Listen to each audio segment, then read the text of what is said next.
Hello, everyone. Today, I'd like to have a brief tutorial discussion on qualia, Qualia. Let me give you a definition first.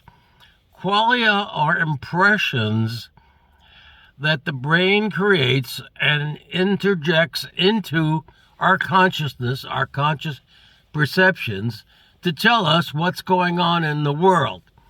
Now, these qualia, are they real? Yes, they're psychologically real, but they're not really out there in the world, not necessarily. For example, the color red, we see things that are red.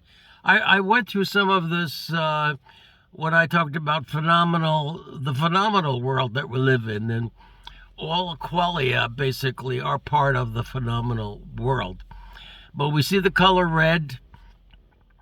It's because the object reflects the longer wavelengths. And our brain interprets that as a red, and it creates that impression in our awareness, in our consciousness. If the object reflected more of the shorter wavelengths, the brain would interpret that as blue, and so our conscious perception would be aware of a blue color. So qualia are impressions that the brain creates. Now, things like redness and blueness, or sounds or feelings, and by touch or taste, those are qualia, and there's what I refer to as sense-based qualia, because the brain basically gets information from the senses, from the nose, the eyes, the ears, or touch, and interprets that by creating qualia that then get placed into our perceptions. And is that what is the purpose of qualia? The purpose of qualia is the same as the purpose of the phenomenal reality that I recently discussed. And that's basically to help us navigate the world that we live in. It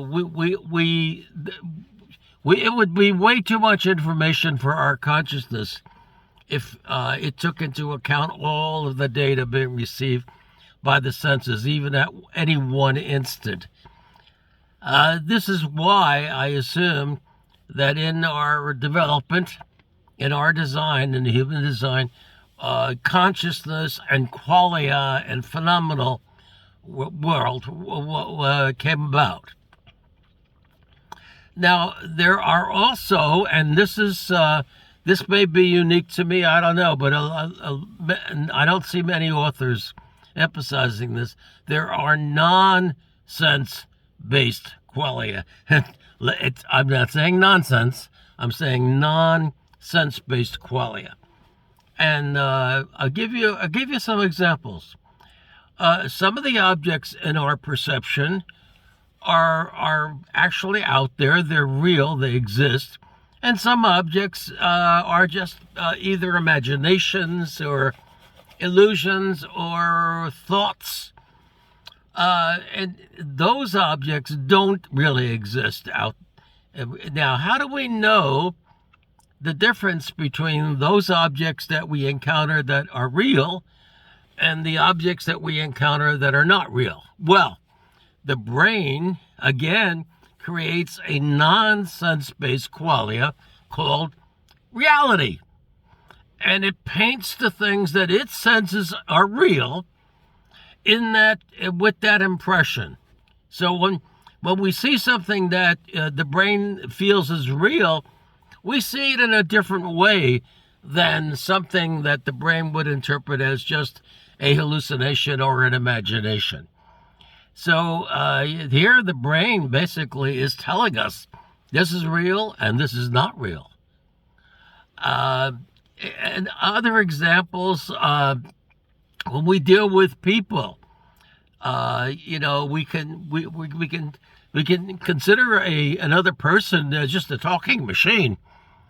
But the brain doesn't leave it at that. The brain interprets the interaction with another person as a person-to-person encounter. And so it creates a non-sense based qualia called personhood, and it attributes it to that object. And can the brain be fooled? Yes. When we talk about artificial intelligence, it's quite possible that we can create objects or just interactions, maybe, that the brain would say, well, that's a person, and attribute a non-sense based qualia of personhood to it, even though in reality it's not a person. But the brain does the best job that it can with what information is coming into it. So we have sense-based qualia and non-sense-based qualia. And the reality here, which is rather stunning, is that what we're experiencing at any moment and throughout our day and throughout our life, basically, is a painting, a phenomenon, a reality created by our brains. Okay, we're subject to this. We don't have a choice.